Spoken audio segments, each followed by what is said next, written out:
Hello and welcome to another episode of Athletics for Life podcast. We're your hosts, CD and Jeff, and we're just a couple of athletic directors in Mongolia who are looking for ideas to make our programs better. And we get those ideas by interviewing interesting people. Sometimes they are alumni from our schools. Sometimes they're just interesting people in the world of sports. This year, we've been more focused on athletic directors all over Asia. So we've been interviewing athletic directors in different countries and different international schools about their programs, interesting things they do, and constantly looking for ways that we can kind of take some of those ideas and make them our own. So with that, Jeff, why don't you go ahead and introduce today's guest? Yeah, sure, CD. And boy, we have a podcast for you today. We're going to Moscow. We're going to Kirby Boychuk, the athletics director at AAS Moscow. And we've seen Kirby in the NYAAA courses. He's heavily involved in some of the Globetrotter AD stuff they're doing, school rubric, and just a wealth of experience. We are very excited to share this podcast with you. Yeah, it's an amazing podcast, and we are very thankful that Kirby's on the podcast today. Yeah, let's go to Russia. All right, so welcome, Kirby. It's great to have you on the show. If you could just tell us a little bit about where you're from and where you're at in the world. All right. Well, I'm currently the athletic director at the Anglo American School of Moscow. This is my 8th year. I'll be here for 9 for sure. Prior to this, I have been in India, the American School of Bombay, and before that, did a stint in Africa at ICS Addis Ababa in Ethiopia. And then I spent 13 years in the Middle East, was at Qatar Academy in Doha, Qatar, American International School of Riyadh, Saudi Arabia, Ibn Khaldun National School in Bahrain, and then started off my international teaching 26 years ago in Union School in Haiti, in the Caribbean. That was interesting. And originally hail from Western Canada. Yeah. Oh, you've been around. Yes, this is 31 years in teaching and 26 international. Wow. How do you make the choices for specific schools and countries, Kirby? Is it just what comes, interviews, and you just pick a school, or is it just pure luck? Yeah, well, that's exactly it. I think it's pretty much pure luck, right? It's I think, of course, as you get a little more experience, you start out, you're trying to prove yourself as a young athletic director, and you're spending those 90-hour weeks. Let's be honest, that's what they kind of are in your beginning of your career. And what ends up happening is hopefully somebody recognizes you, or you make some connections with a principal or a superintendent at another school. We do have that advantage of being able to visit more schools probably than most regular teachers or coaches, right? So if you're traveling as a coach or an athletic director, depending on which league you're in, I used to have to travel as the administrator in charge. So we had the opportunity to travel. The other superintendents or principals at the schools are always interested in the other guy, what the other guy's doing, right? Even though their guy's probably doing an amazing job.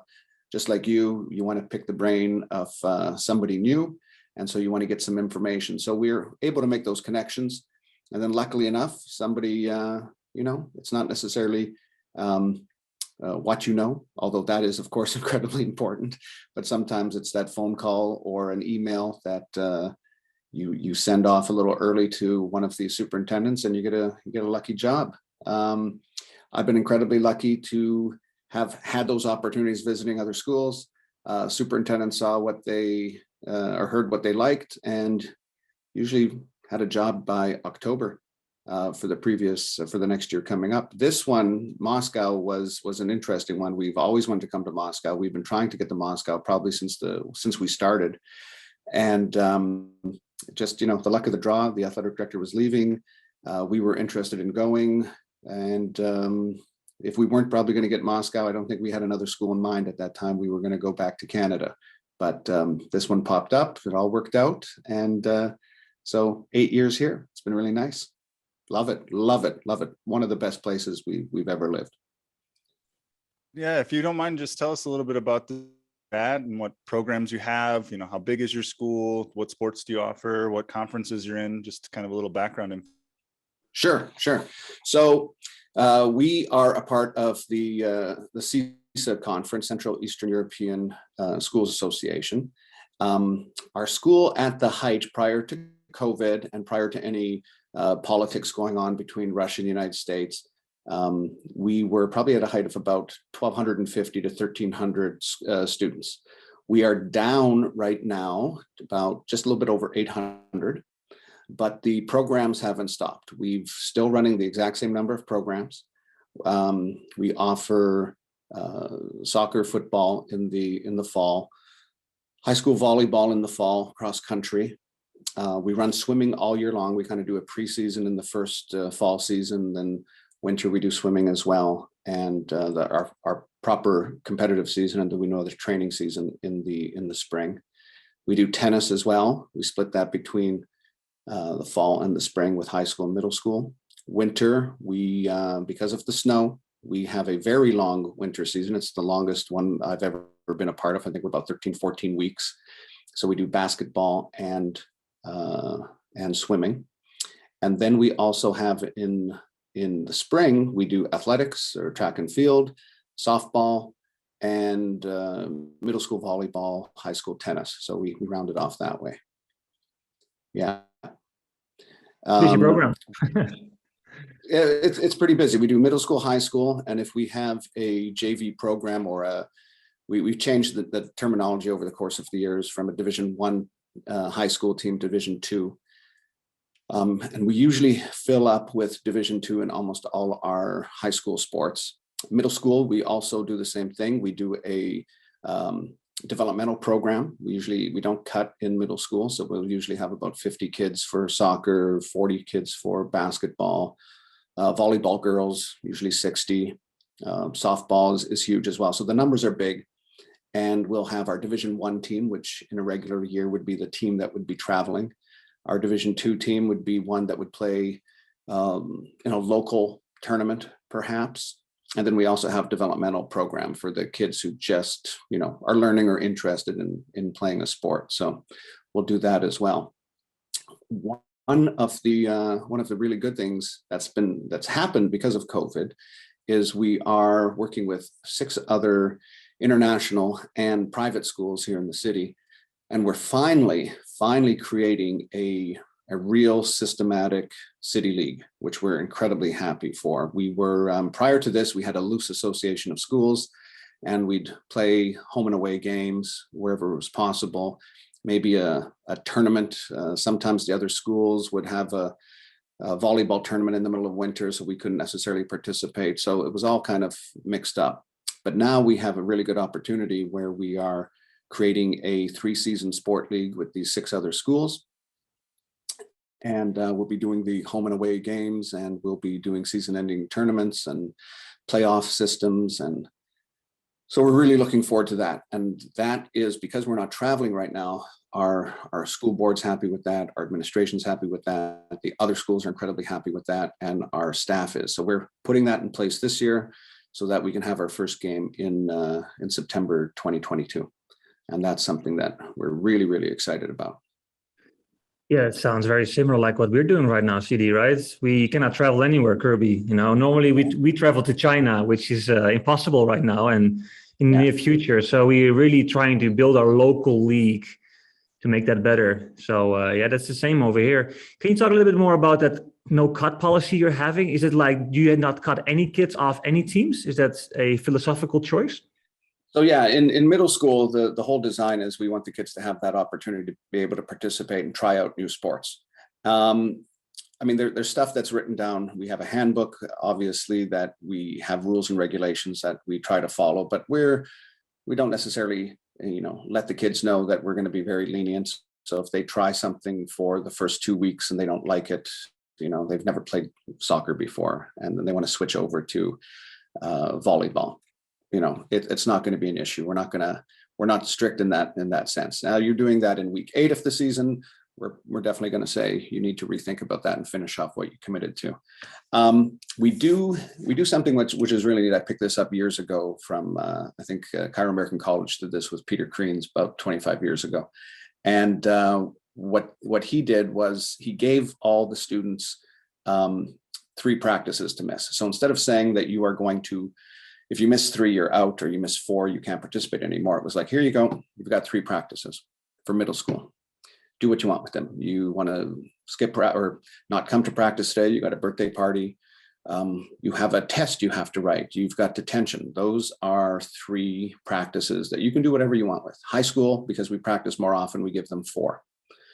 And if they're not going to come, they need to email the coach and CC their parents and give the reason why they aren't coming.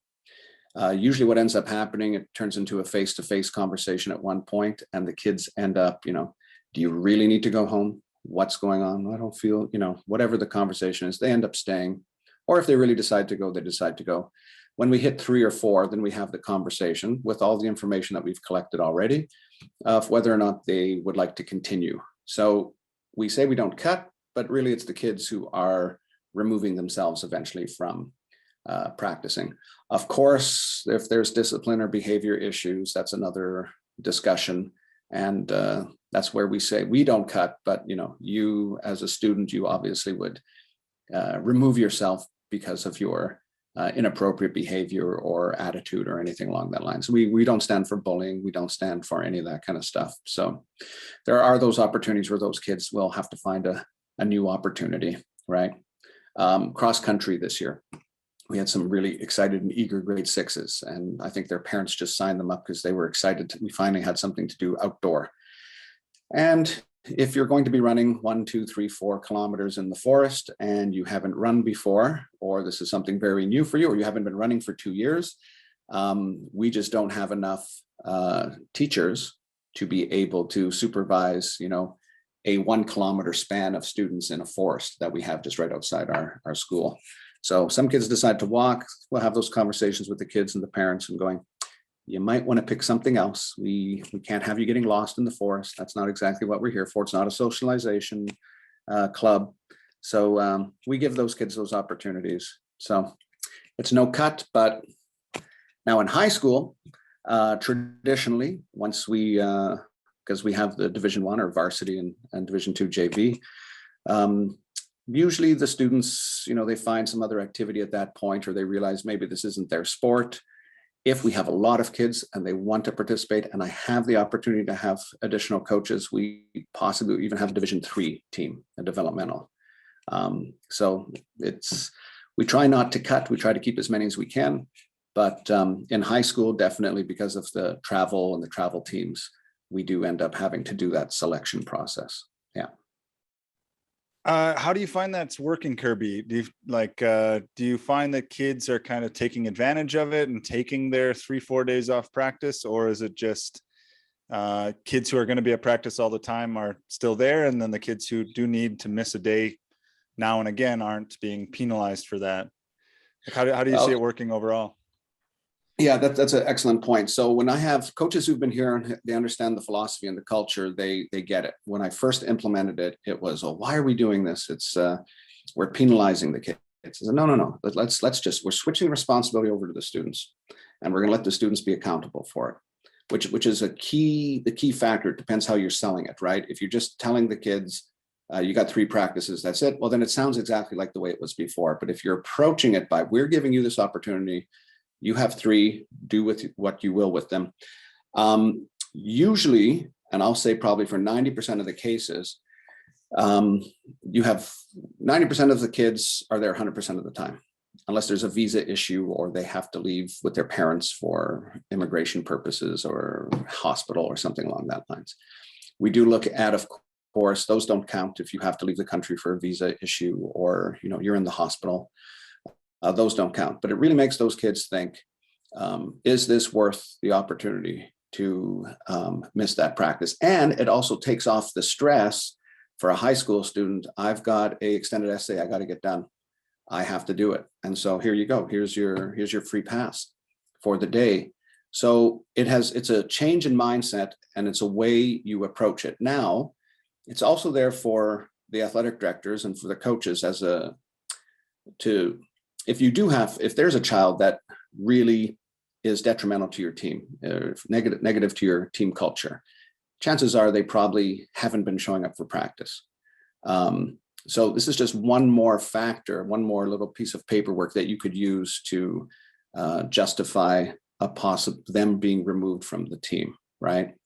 So you don't have to get into the argument with a student about, well, you're behaving like a bully, or you're negative to the team culture, because parents usually have to come back at that. How can you really assess that? How can you determine that? My child's wonderful. But if you they've missed 5-6 practices, that's pretty much it. You don't have to have a further conversation, and it's pretty straightforward, right? And we don't have to get into the finite details of whether or not, little Johnny or little Vlad is an angel or not, right? So it works quite efficiently, and we really don't have an issue. Fall season, a couple ladies on the volleyball team were not showing up to practice. Parents thought they were coming to practice. They were taking off, going to a different location. They got to 4 practices, emails went home. So there were some other issues that came up where mom and dad were grateful, didn't know that their child wasn't coming to practice. So we follow up with them on that sense. Our registration system for our school attendance system, it's a customized system. And so it's supposed to be sending emails home every time a coach does attendance. And if their child's not there, parent gets a notification saying, oh, your child's not here today, which provides a question for the parents. Covers everybody all the way around. It's actually quite nice. Is that a custom system that your school built, Kirby? Because we are in the process of making something at the school here. I think our IT guys are working on it, or is it just something like managed back? Or so yeah, that's a good one. We used a couple systems over the course of the 8 years here. I started off, they were using Google Forms. Then we moved to another company called Active, which is actually the mother company of who does high tech for track and field and swim meets. And then we moved away to another guy. This company is called Metaforce, and it's 100% custom made design. We basically told them exactly what we want, and they've built it from scratch. So it does everything that we possibly could ask it to do. We looked at other registration systems. I can't think of a couple of them right now, but there was EHQ, I think, and there was. You got schools body. There's also another program they're using. Yeah, that's right. And so we looked at a number of them, and everybody's registration system did, they did 75% of what you wanted and 25% of what you didn't want. And then the other company did, 80% and 10% of what you wanted, but then it wasn't doing the other 10% of what the other company was providing. So we just decided we're very happy that our administration said, yeah, go for it. We paid a little bit extra money, and we got one custom made for our uniqueness that we have here in Russia in regards to our visas and uploading passports and all the privacy issues and all that kind of stuff. We even have a school store.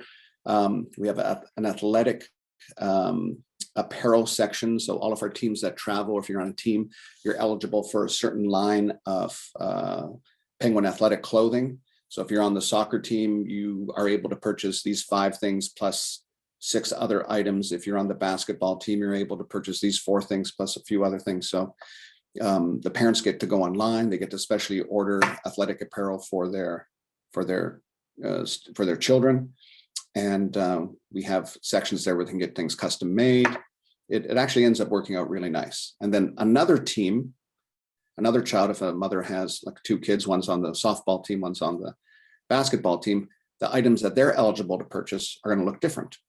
So only the certain items that they have that they're eligible for that team, baseball cap, socks, all that kind of stuff, then that child is able to purchase those items. So we've gone really customized with what our registration system does.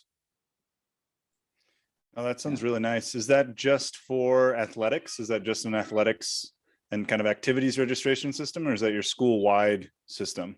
So this is an outside. This is a second registration system. So our school uses Power School, and it pulls the attendance information. It pulls all the information from Power School. And we even, for example, when coaches come after school, the attendance is already, if a kid is absent already, the coach looks at the attendance form and they already know that this child isn't here today because they weren't at, third or fourth period during the daytime. So, and if they do show up, then there's a question, why are you here when you weren't at all the rest of the classes today? So it's a nice little system. It's got some bugs in it still, but we're working on it. It's good. Kirby, I'm curious, you've been to quite a number of places over the years. How have you implemented your kind of personal philosophy in those different jobs? Or, is it something that you've kind of adjusted your philosophy when you go to a new school? Kind of how have you put your own spin on things and adjusted to different schools in different parts of the world? That's an excellent question. I think in every school that I've been hired, there, and this goes with, I think, with any administrator, they're either looking for some place that they want their program to go to, or they want something to fix right at this moment. And so there's kind of two trains of thought on that, right? And in most cases, I think what I've been told anyway is I have a reputation for a certain type of program, a very professional program, a very sportsman-like program, and I guess an incredibly well organized program. So word gets out, I guess other directors talk with each other. And if that's what you want, that's kind of what I'm selling. That's what I'm bringing to the table. So it shouldn't be a surprise. And I mean, the way we go through interviews nowadays, I mean, after 3, 4, 5 interviews to get the position, they have a good idea of what the philosophy is and what I'm bringing to the table and what I can do for their school. And if it's a fit, great. If it's not a fit, I don't necessarily want to be working at that school. But to kind of get into what my philosophy is, there's a story that goes along with it. I'll really try to make this fast. I grew up in Western Canada playing hockey, and this was in the 80s, and this was back in the day where fighting was appropriate and all that kind of stuff, and the F word was used quite regularly on the ice rink, and it was nothing for you to say that word multiple times during a game, during practices. Somebody didn't pass you the puck, one of your own captains or teammates, blank, blank, why didn't you pass me the puck? And anyway, it was a much different world. And there was one time I was actually playing in a provincial final set, and one of my coach asked me to go take out another player so he couldn't play in the next game. And it was back in the day where if you fought in the last 10 minutes, you didn't play in the next game. And it was going to be the last game of the championship. I wanted to play in the last game. And he benched me because I didn't want to go and fight. And I'm a 16, 17-year-old boy, and you're telling me this. And so I told the coach a few choice words and I quit playing. I moved on to another school and I went to play football, Canadian American football. And the coaching that I noticed at that time was so much different, so much different. I remember I had the very fortunate opportunity I was a linebacker, and I had one of I was second on the depth chart. In the second game of the season, the starter got injured a couple plays into the game, and I got thrown in. And second play or first play or something like that, I got to sack the quarterback. Oh my Lord. I mean, the biggest excitement you could ever have. First game I play, second play of the game, I get to sack the quarterback. But I reverted to my hockey background where I got in the guy's face, right down to the quarterback. I'm, pointing at him, saying things about, you can imagine, something about his mother and this, that, and you're mine, and F this, F that. Well, my captain came up and pulled me up, and he said, Kirby, we don't do that here. Go to the sidelines. So my captain sends me off. Coach says, what are you doing here? I said, well, captain sent me off. And he goes, well, if captain told you to get off, then there must be a good reason. So I sat myself down. Coach came and talked to me like a human being after that and explained what we do. And it just all started clicking at that point, going, this is different. How come you're not yelling at me? How come, what's so strange? And I remember my head coach, we had 60 boys on the high school football team. And there was about 7 or 8 coaches. And the head coach, who wasn't my linebacker coach, at the end of each practice, he'd stand at the end of the hallway. And he'd come up as we were walking out, he'd shake everybody's hand. Good job today, good job. And he'd say, hey, Kirby, really nice tackle during practice today. I really like how you did this, this, and that. And he said that to almost every one of the students. And I reflect back now, I was processing it at the time, but I look back now, I was going, my Lord, how well did you have to know your athletes? What a fantastic relationship. How kind, how much caring you had.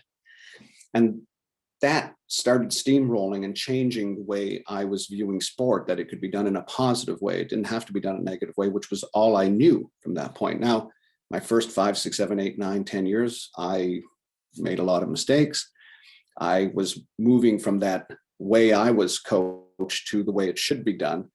And you can imagine you didn't have too much professional development back in the late 80s and early 90s. And so it took a while to develop that, but you soon realize that that is the preferred way of handling situations. And then you just grow from that, you become better. And the programs that I've been implementing have all been focused on, positivity, a complete respect, professionalism, acting professional, feeling professional, and looking professional. If the kids look good, if they're all wearing the proper kit, when they travel, everybody looks like one team. And we have this all over our school, one team Penguins. That's what we are. All our logos on the back of our shirts, it's one team, one team, one team.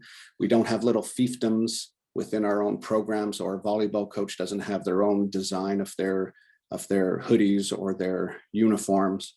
The basketball team doesn't have something different. We present as one team.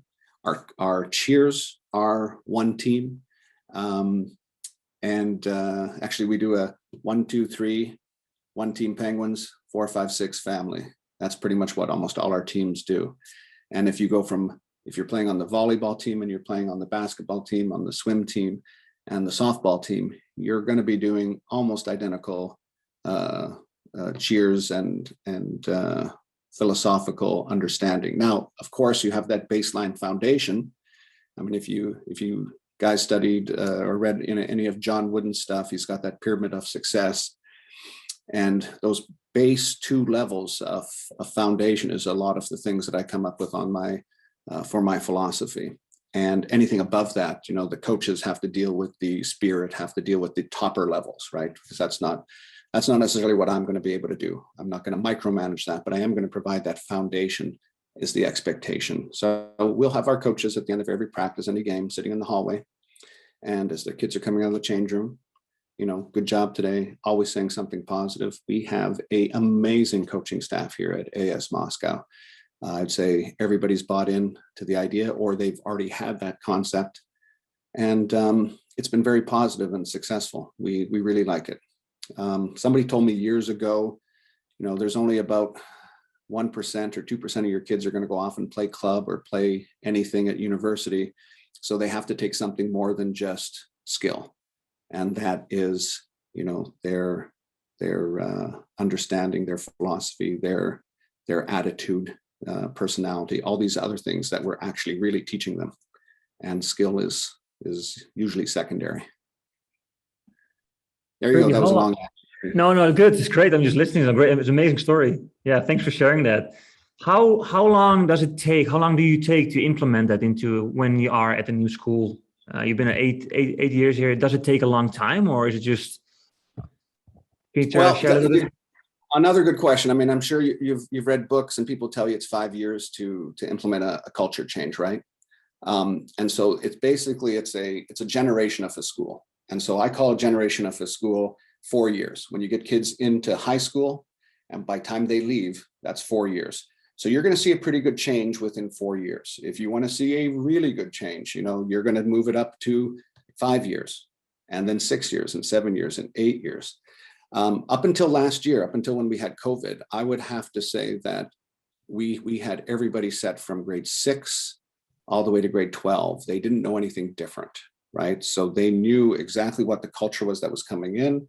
We have our high school students working with our middle school students, and we're getting into that Penguin Leader program where we have our students working as coaches and stuff like that. So we've got our high school kids helping and coaching our middle school teams.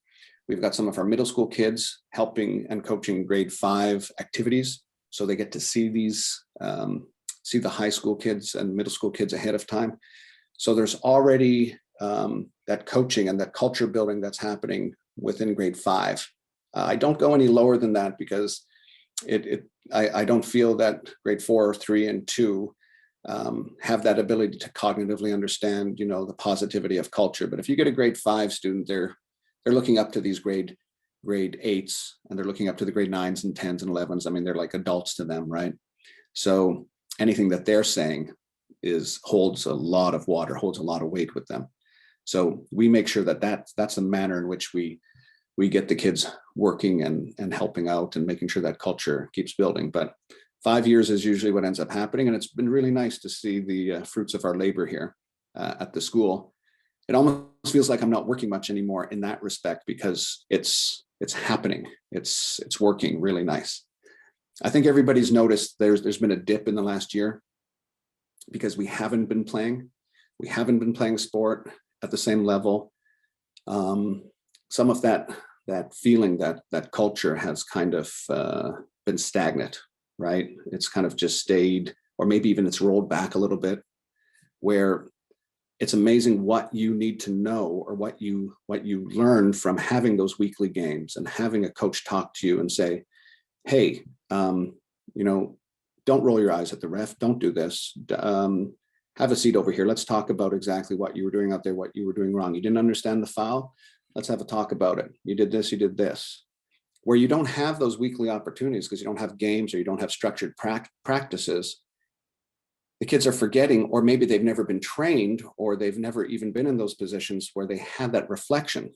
So this year for our sports program, even though we're still not allowed to travel and compete against other local schools, we've decided as a coaching group and as a coaching team that we're going to run intramural programs, but we're going to run them as professional programs, as if we're competing against other schools. So our kids put on the team jerseys. I even went out and ordered new jerseys so that we had enough team professional looking jerseys for each one of our intramural teams. They're not wearing bibs, they're not wearing anything like that. They're wearing all the proper kit. Game day, they have to come to school dressed up the way they would if we were traveling anywhere else. Coaches have those timeouts. They're talking with them, and we're rebuilding. I wouldn't say we're rebuilding, but we're just making sure that culture doesn't slide back, right? We're having those conversations that are needed, because we've already noticed in that 12 months of not having local games, either new kids have come in, the kids that were here forgot, and our leaders who graduated, who are grade 11 and 12, who left, we don't have those student leaders leading in the middle school and elementary school. So we have to do it right now, right? Because we haven't been playing anything for about 18 months. Yeah. Yeah, I think this COVID shutdown has kind of been a double-edged sword in some ways, because for some don't have that culture yet. It's like a reset button, right? Right. I've always wanted to do this, or I've always wanted to do that, and now I finally have the chance because we aren't doing sports. I can implement something new. But from the sounds of it, a school like yours that has a culture and it's such a big part of the students' lives, it can really be detrimental, and a ship that was sailing in the right direction is now maybe drifting a little bit off course, like you said, and maybe taking a step back. Yeah. You mentioned your student leadership program. Could you give us a few more details on how that works, maybe how you identify kids to be in those roles? Right. How I could do that, Well, you know what, it's interesting because I've always had, I think in 5 of the schools, I've always had varsity athletes or high school students who'd come and help with the middle school or something like that, and some middle school kids or high school kids who would run some activities in the elementary school. And they all started from different points, right? There was a need that you had at your school, and you filled the void with, you came up with a solution. And here, what ended up happening was we had a fantastic student lifeguard program and student water instructor program from our aquatics division. So when I first got here, there must have been about 41 student lifeguards, all trained by our aquatic staff. And there must have been close to 40 student water safety instructors. So for all of our aquatics programs, we always had student lifeguards who would be working after school and on the weekends and in the evenings for community. We would have elementary school learn to swim program, and we had our high school students who were working as swim instructors for them. So pool was busy. So I'm looking at this and I'm going, this is pretty cool. I used to have student coaches, and I had kids approaching me in my first and second year wanting to be student coaches. I said, well, let's just branch this out, and we'll widen the umbrella, and we're going to have what we called CITs, coaches in training. So we started off with probably my first year, 2 or 3 coaches, a couple of kids helping with tennis, a couple of kids helping with football. Actually, good story was my very first year here, I had one student who broke curfew during one of our CISA tournaments, one of our football events, soccer. And he was out at Red Square with somebody who was found there at 12 midnight by one of our coaches who was out looking at Red Square at 12 midnight. And so he got himself in a little bit of trouble. So his consequence was to be a role model for a middle school. And he came down to help coach the middle school. Well, he had a blast with it. And then more of his friends came along and they wanted to do it. And so I incorporated into this, the same thing that the lifeguards and the water safety instructors were doing it. And then it just kind of grew from there. And we formalized it, made sure the kids had to do, they had to get National Federation of High School certification. So they would take, if it was basketball, they had to take the basketball course. Mandatory, you had to take the concussion course. Our school's really big into the first aid. So all our staff have first aid. So we made sure all the kids got first aid. So this was a selling point that they had to, it was something they could take with them and put on their resume, right? Then there were a few other courses they had to take. We did a number of workshops with them, and then they were assigned to a coach. And so that ended up happening for the first few years. And then as it got more popular, we had so many kids interested, so we had to kind of formalize it. So we turned it into the whole program. We widened the umbrella again, and we turned it into more of an application process, as if you were getting a job. So we process this as if you want to be a student penguin leader, it's as if you're applying for a job. So you come for an interview. Prepare yourself for an interview. If I have kids who just show up in whatever, a raggedy t-shirt and something else, I politely say, well, why don't we reschedule for tomorrow morning and you come in a little more dressed up. So they come in dressed up. There's an application form they have to fill out, which is basically the exact same questions I'm going to be asking them in the interview. They go through it. I think we give everybody the opportunity to be successful in the interview. They go off and they get the job. They work with the coaching staff. So for CITs, when we have our coaching meetings, our student coaches are there with the coaches. The students go and plan with the coaches, which has a double win for me, because sometimes the coaches, I wouldn't say some do a very good job in planning, and some kind of show up and because they're busy planning at the moment, right? So if you have a student that's coming ahead of time to do some planning, you're going to make sure that you're getting some planning done ahead of time, which is really nice. We give them their own coaching kit. So they actually have something that looks even a little different from what we give the coaches. They get sweater, t-shirts, sweatpants. Because we have the seasons here, if it's wintertime, they get jackets and stuff like that. So we treat them, we make them look really professional. There is compensation for them. When we were a U.S. Embassy school up until this spring, we were able to pay them, compensate them in cash. Now we have to figure out another way to do that. We give them other compensation. And so the kids have that opportunity. And then the umbrella got wider, right? Then we moved to our fitness center was in rough shape. This was being noticed in our second year. The school had a hired fitness center supervisor, an adult, and they never renewed the position. And you could imagine going to the weight room, weights all over the place, all that kind of stuff. So just as if you'd go to Gold's Gym, we added in fitness center supervisors, gave them a special kit. We did first aid training with them and scenario training with the kids. And what would end up happening is now I have greeters. So if you walk in, you have to drop your badge off, you get a towel. The fitness center supervisors clean all the machines for us. Any repairs, they click on WhatsApp, take a picture, send it to our facilities, that kind of stuff. So they make sure the rooms are clean. Then we broadened it again, and we went to our Penguin event officials. So I actually have, right now, whenever I have games, I just have one executive student who I just contact. I say, here's our schedule for games. She goes out and finds all our student officials. We do training sessions with our officials so that they know how to fill in all the documents, all the basketball forms, all that kind of stuff. We do updated sessions with them. We have Huddle. We use Huddle in a regular season for all of our games. So we have kids who are doing all the filming. That's a part of that Penguin event officials. And they upload all the information to Huddle. Of course, the coaches get the information the next day. They have their own little room that they're responsible for where they store all the equipment. I show up at 3:45, the gyms are set up, and that's what their job is. So they have that responsibility. Now, did that happen in the first year? No, this has been over 5 years of growth and training and development. So it's been working really, really nice. So we've got our lifeguards, our water safety instructors, our CIT coaches, our fitness center supervisors, and I seem to be missing one more. Can't think of it right now. I'm sure I'll remember in a moment here, but you got too many. Anyway. That's amazing. Yeah. How do you start that? Like I know CD and I have been talking about this. We're pretty small schools. Now your school's a little bit bigger than ours. How would you start something like that?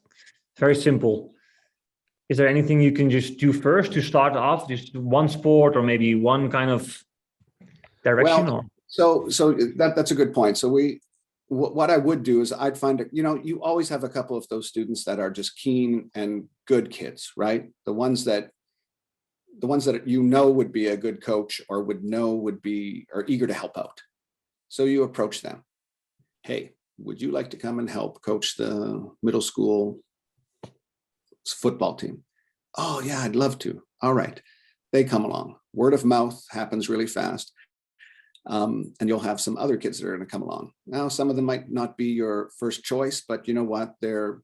I was never one of my coaches' first choices either. And I would be more excited to do something like that because I didn't have an outlet, right, to do something like that when I was in high school. So it doesn't mean that if you're not the greatest kid in class, doesn't mean you're going to be a disappointment on the soccer pitch as a CIT. I think one of the key things that the kids loved was we had really unique, cool coaching kit for them. I know that might sound really simple or maybe not that important, but man, when they'd walk around the school wearing their CIT sweaters and something else, and they weren't doing it in a braggy way or anything like that, but they just felt important, right? Our fitness center supervisors, same thing. They'd have a fitness center supervisor hoodie, and they just felt important and that they had a job. And when you had a job, and it's not volunteering, we're calling it a job. So you have responsibility that's added into it. So we're approaching it from that angle. You're not volunteering, it's a job. And lifeguards, same thing. They get the red hoodies with the lifeguard logo on the front, and we allow them to have a personalized name on the back. No nicknames, nothing funny. It has to be their name. So we keep a level of professionalism there. And then at the end of the season, we do we sit down with the kids who want to do this. I tried to do it mandatory for everybody, but I realized not everybody wants to do it. We sit down and we'll create a resume for them. So they will use a Google form, and I talked to my IT department to figure out how to make a Google form that will automatically turn into a proper document. So they fill in all the information, what grade they are, what their class, what other activities they volunteered for, what clubs they're a part of.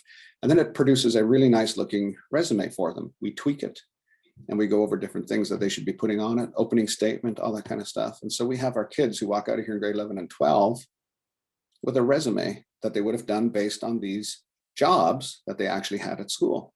And it is so cool to hear back from kids who've left and who've gone, kids who were scorekeepers at basketball games. So they're trained properly. Our FIBA officials that we come in here and have officiate our games go, these guys are fantastic. They're great. I've had a couple kids who've gone off. One young lady went to McGill University in Montreal, and she worked all the varsity basketball games at McGill, got paid good money for it. Another one went to Penn State, was by the time she was in her third year, she was working at the table. You could have actually saw her on TV. I don't think she had the main job, but she was right in there. And that was an area that she wanted to go into. Lifeguards would go off and work in the summertime. We have students who were fitness center supervisors here, went off, would work at Gold's Gym or Life Fitness in Canada or different places like that because they had this as experience and they had a resume with it on it. So it's not like they weren't doing the job, they were, and they were doing it well. So it's pretty cool. Yeah, just a quick question, because I was looking into the potential of having some student lifeguards, but one of the sticking points is the what if, what if something happens and there's a student that's then there responsible, and kind of that liability side of things. What do? You already mentioned you give them quite a lot of training, first aid training, you run through scenarios, but what do you do to kind of counteract that and make sure that the what ifs don't happen, or that if a what if does happen, that your students are prepared and that it's not going to fall back legally on you or the school? Right. Well, okay, excellent question. Number one, we always have, it doesn't matter what's going on in the pool, we always have an adult staff member who's supervising. There's never a lifeguard who's in the pool by themselves. There has to be a AAS staff member that's in the pool, or that's supervising the pool. The lifeguards are, they're at this point, I mean, there's no liability. We haven't had, knock on wood, we've never had a situation, but our lifeguards are trained and supervised in such a professional way that they are as professional as anybody else. And we follow, at the time we were following the American Red Cross. And if you're 16, you can be a lifeguard. So it's just like any place else that you would be a lifeguard. Now that we're no longer a U.S. Embassy school, we follow J. Ellis and Associates lifeguard training, international lifeguard training. So the students are certified with J. Ellis. And, they're just, I can't go any further than that. I mean, we haven't had any situations with the what if, but the kids aren't out there out there chatting. They're not on their phones. They're focused. They're pulling kids out of the water. That we have had saves. We've had quite a few saves. And they're respected. I mean, you blow that whistle, you have that authority. You're in charge and you're out on the pool. We also we do it right. So you don't allow one lifeguard to be in charge of the pool. We've got 2 lifeguards at a time and a supervisor on deck the whole way. But these guys, I tell you, we do our scenario training and we get our whole security department involved with it. And we'll run security trainings and we'll do surprise security trainings and stuff like that the kids kind of know that are happening. So we put them in real world, real life situations. So we'll have a swim practice, and we've already got this worked out with our security department. And we'll have a situation where, we'll have a student we've already talked to them ahead of time. We don't sneak up on anybody and do it sneakily, but we'll say, okay, this week there's going to be a scenario, might happen today, might happen tomorrow. So they're kind of in the know. And we'll have somebody that falls into the pool, or, a student who's swimming and stays down a little longer and starts floating up on the top. And they get into action. Then they do exactly what they're supposed to do. They go through the training sessions. They call the numbers they're supposed to call. Security comes up, and this is a joint scenario. So we're also getting our security department to work on this. So they'll call the ambulance. The ambulance will come to the school. We run through all the scenarios like this so that they get the proper training to do this kind of stuff. It didn't start on day one, but after 8 years, this is where we're at, right? Our fitness center supervisors do the same thing. Somebody's on the treadmill, guy collapses running on the treadmill, heavy guy. What do you do? He's probably having a heart attack. What happens? Because that's probably what's going to happen if you're a student fitness center supervisor. And if you weren't there, who would be there? Nobody. This guy would be, either flopping around on the ground or nobody would notice him. So what do you do? First aid, call this number. And we run through all the scenarios with the kids. It's actually it's pretty good. It's pretty good. The first ones are usually a little, rough. But again, I think the first time you'd find anybody who's having a heart attack and you've never experienced it before, you would be a little bit in shock. So they go through it and they do a really good job. That's amazing to hear. Kirby, we actually it reminds me, we're actually doing something like that. We're training our kids, 10 of the kids, to become rock climbing instructors right now for the school, because we are certified. So we're training the kids. You mentioned the NFHS. What are some of the courses that you require them to do? Good question here. I'm going to pull that up right now. Let's see. And also, Kirby, do the students pay themselves to do the basketball ones and the volleyball ones? Because you have to pay for those. Do they pay those themselves, or do you have a budget for that? I have a budget for that. I have a budget. I don't think I had a budget my first few years. And I have to say the kids probably paid a lot, but I think once the administration bought in and they saw the value to it, then we started paying for it. We don't pay for everything. So certain jobs that you will have and you will take with you, we will pay for. So for example, first aid, you need first aid wherever you go. First aid is great. It's something that you can have for yourself. So kids will pay for the first aid. $30, you pay for it. The lifeguard training, we do 2 courses of lifeguard training. They can do a curriculum course. We actually have it as an elective for our high school. Or they can do it on the weekend. If they do it on the weekend, they have to pay for it. If they do it as curriculum, the school covers it through curriculum. All the National Federation courses, those are, I will cover them. Usually what I tell the kids is I will say that, here they are. What I'll tell the kids is if you successfully complete the season as a coach, then we cover the cost. If you quit, you get an invoice for it. So that's what it is. So in regards to our National Federation, so they have to take the sport course. So if it's basketball, tennis, cross country, softball, track and field, volleyball, swimming, they have to take the course specifically for that sport. They have to do fundamentals of coaching, which is a 6-hour course. It's a long course. And that one, I just actually retook that one. I haven't taken it for years, and I took it again. They updated it. I thought it was fantastic. It made me think about, geez, boy, here's a bunch of things I forgot I was doing over the years. I thought I was doing them, and yeah, I should probably do a few of these things that they're talking about. So it was actually a really good course. I actually suggest everybody should be taking that one. I do teaching and modeling behavior and coaching sports in middle school. So they have to do, and concussion. So they actually have to do 5. Yeah. Start of the season, they have 3. They have to do their basketball, they have to do their concussion, and they have to do their coaching sports in middle school. So that has to be done before the season starts. And then the teaching, modeling, behavior, and fundamentals of coaching, as long as it gets done within the next 4 weeks of the season. And actually, I find those ones to be better to be done almost during the season, because they understand as they're going through, oh, I get what the fundamentals are. I understand, because before they're actually coaching, they don't really get an understanding of it. So it makes more sense while they're kind of doing the course. They can use a little more understanding. Oh, that's what Coach so-and-so was talking about. Oh, I get it now. So it kind of works out. Yeah. At the beginning, I only had them doing 2 courses at the beginning, 8 years ago.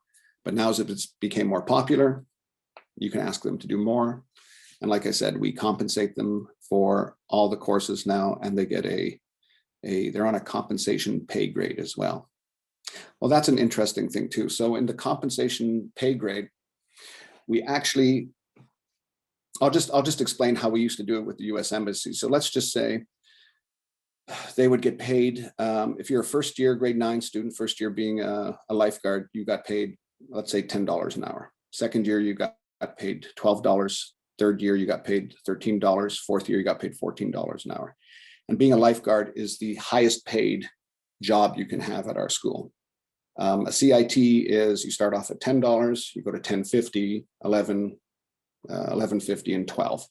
So it's kind of in the way that it is in the world. The jobs that require more training get paid a little bit more.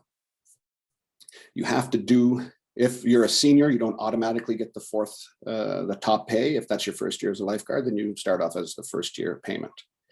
We switched all this around this year. We call them penguin points. So they earn 10 penguin points an hour. And when you get X amount of penguin points, we compensate them with a gift card or something like that, that they can go and do what they want with. So it does resemble a real world job situation.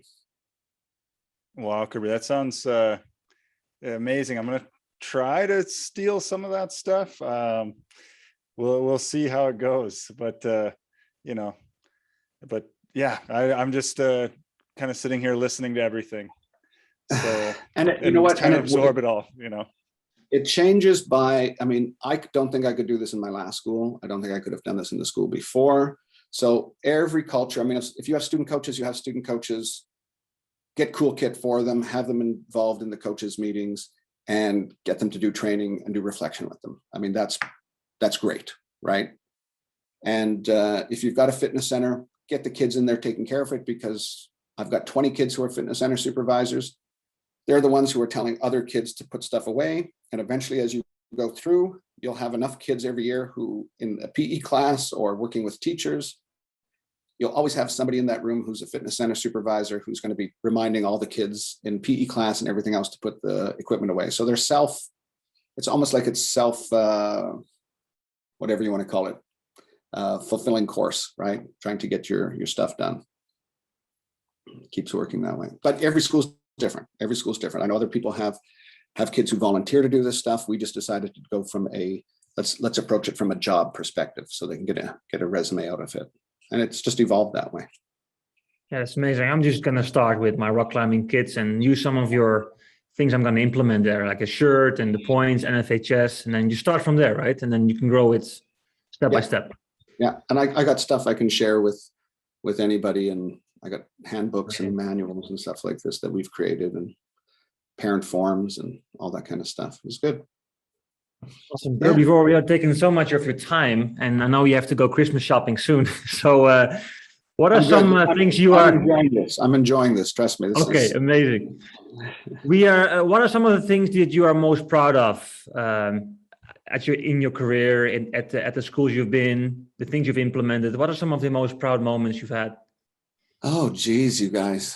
Oh, that's a big one. You know, I think one of the things that I really like is, the 12 years ago when I started the IAAC, the International Association for Athletic Administrators and Coaches. When I started that 11 years ago in Africa, because we couldn't find, there was no Zoom, there was no Skype, there was nothing like that.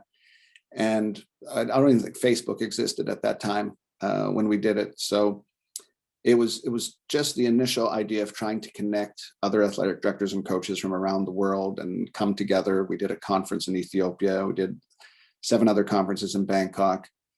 And then, COVID hit and all that other kind of stuff. And so it's kind of stopped and slowed down, and I'm getting older, and I don't have as much time to put into that kind of stuff. But I think that was really nice, doing that initial, getting to meet other athletic directors from around the world and sharing ideas. Basically what you guys are doing now, what Nick and the global group is going now, Globetrotting ADs are doing in their group. I think it's great. This is what it's all about. Get these ideas, share it. I'll give my stuff away for free. I just want to know more stuff. And after doing this for 31 years, I just want to share as much as I possibly can. And, let somebody else go off and take what I've done and do it better, and come back and tell me what you've done better, so that I can look at it and then improve on what you did, just to make these things more exciting for our students, be better prepared for our coaches and our communities, and give these better opportunities for everybody. So it's, I think that's one thing that I've been happy about, been really happy about making those original connections back then. There's been a lot. I think changing a lot of school cultures. Ethiopia, I'm really proud of what I did in Ethiopia at that school. I can remember kids coming into the gym one day, and I did a similar thing with having high school students and having CITs in Ethiopia. And we had these big banners of our high school students. We had them in the gym hanging down from the school, and they had their little sayings on them. And some of these kids some of our varsity athletes were coaching elementary school kid after school activities.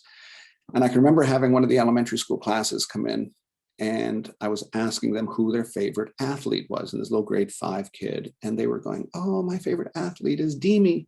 And I go, "Demi?" And I was trying to think of who is that? What soccer team do they play for in the world? And they're pointing up to the poster. And it was like all their famous athletes were all the kids in our high school. because all our high school kids were down playing with the elementary school kids or teaching them, right? I think there as well, we had a wonderful opportunity. We had a fantastic service learning program at the school, and all of our students, all of our varsity teams had to be involved in a service project. And so our soccer team selected the neighboring public school where, and this is still going on today. So I was there, I got 15 years ago, and they're still doing it. They'd go to the public school next door, and they helped them rebuild their soccer pitch. They helped them make grass. They helped them, they didn't buy them nets, but they went and re-sewed the nets together for them or with them. The little kids would be teaching our high school athletes things, and our kids would be teaching them. We'd have old uniforms that we'd go and give them. We'd have their team come onto our soccer pitch and get to play a couple games under the lights, which was all exciting, right? So this relationship has still been going on and being built between the two schools. Our high school volleyball team went to a school for what do you call it? Unwed girls, or girls who had children out of marriage. And so they were kind of placed in this, sent to this home. So our varsity girls would go down there. They raised enough money to get a basketball court, concrete poured. And they ended up going there every week, every 2 weeks over the course of the year. And they play volleyball with them and teach them how to play volleyball. And they actually have a volleyball team at this club now. Our tennis team would go to a place where there was, kids who've never played tennis. If you can imagine in Ethiopia, how poor some of the kids would be. And they made associations, groups with, connections with some of these associations. And so they didn't actually go and play tennis with these kids, but what they would do is, so they'd have tennis practice in the morning time. So they'd get to school at 6 o'clock, do tennis practice. Then after school, the tennis team would go to this association, and they wouldn't play tennis with them, although that was kind of a bonus, but they would help them with their schoolwork, with their English, with their math. So that is some pretty cool stuff. That only happens in certain places and locations, right? You got to be there at the right place at the right time. Tried to do service stuff here in Moscow. It didn't really work, right?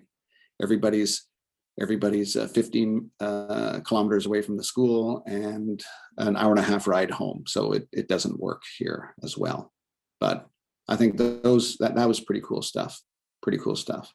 And just changing programs, building programs, finding opportunities for kids to do things that they never would have done before, adding a sport. I can remember being in Canada, and the school didn't have a football team. And I was working in an area of the country where we had a bunch of farm boys, and I'm talking Canadian football. And I was like going, oh, I got these big boys. They're too big to play volleyball. They're too big to play basketball. Man, if we had a football team. You know what? Let's have a football team. So I didn't know much about it. I played a little bit in high school, but I was by no means. The next thing you know, I've got 5 big boys who are, used to be not very successful in PE class and now are incredibly successful because they are able to play football and to show off what they can do. So, and can throw a really good shot put and discus as well. So, yeah. Well, that's awesome, Kirby. Yeah, Thank you. Yeah, I like how you mentioned too, you got to be at the right place at the right time at the right school. So yeah, there's a lot. I've just been sitting here just kind of listening and trying to take it all in. I'm going to have to go back and rewatch this after we upload it. But we just want to thank you for your time. I feel like this could have gone on 2 hours probably. So yeah, thanks so much for your time Sunday morning. No for problem. You, and enjoy your Christmas shopping later on. No problem. Yeah, Kirby, and I just want to mention, you mentioned the name Peter Kreens at the beginning of the podcast, and he was actually my supervisor back in the Caribbean when I was finishing my PE degree, and I'm good friends with them, the family, and his son Kim. And his son Kim is in Singapore, the AD over there. Yes. And he was the reason that I went abroad, that I did try this job, because it's not very common from people from Holland to do this kind of job, and he was really. Yeah, so that's amazing that you mentioned him, and he's a good friend. So that's awesome. Peter's fantastic. I very much Yep. enjoyed. I would like to call him my distant mentor. Things that he would do, and when I was watching him at the end of his time in Cairo, yeah, it was really good. It's enjoyable. Kirby, Yeah. thank you so much for your time today. We learned a lot, and we have every podcast we have a little bit of a secret note list where we put things on, and I've been just typing on there just to make sure I don't forget anything over what you mentioned. So thank you so much for sharing today. You're welcome. You're welcome.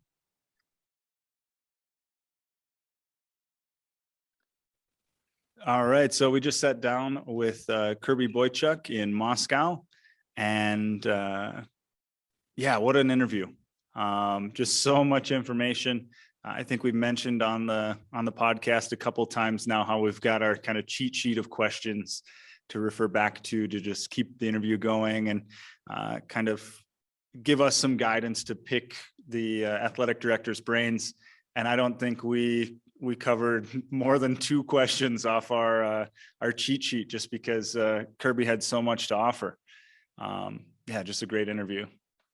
Yeah, especially his story about how he changed his philosophy about playing ice hockey in Canada and getting into fights and stuff, and then moving on to Canadian football. And he's been around for so long, and yeah, just a wealth of experience. You can see that our podcast is a little bit longer because we couldn't stop to finish the podcast because he had so much to share. I really liked how he really knows what he stands for, and he brings it to every school. And he tries to make every place better. He seems to have a very strong philosophy, and just we were just listening the whole time and just writing down. Because you see, you mentioned our little sheet where we have our topics. We were adding things to that sheet the whole time. Yeah.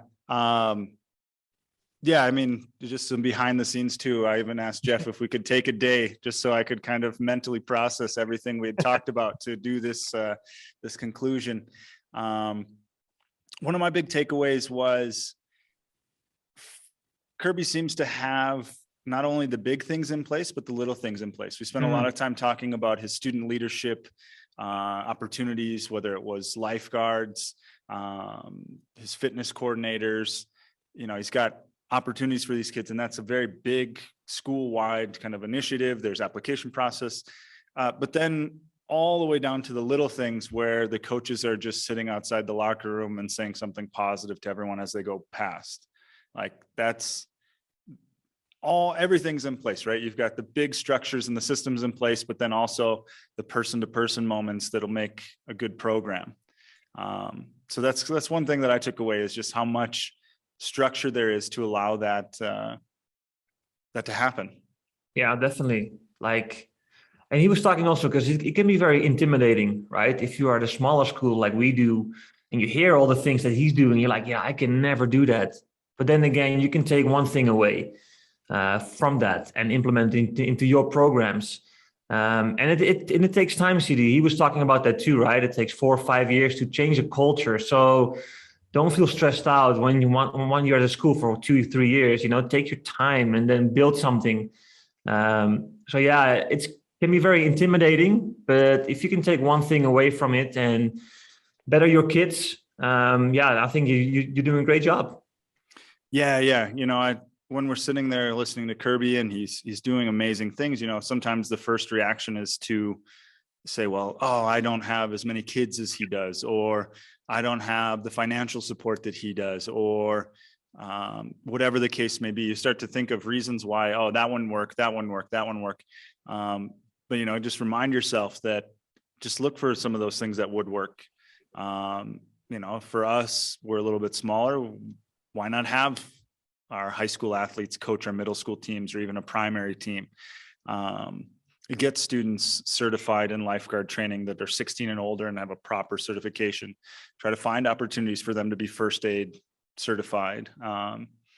Definitely.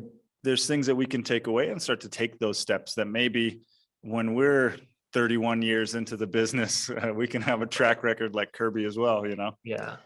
And it's not always, CD, it's not always that sometimes you're doing these things already. It's just what he's doing, he made it a bit more professional, pushed it to the next level. Yeah.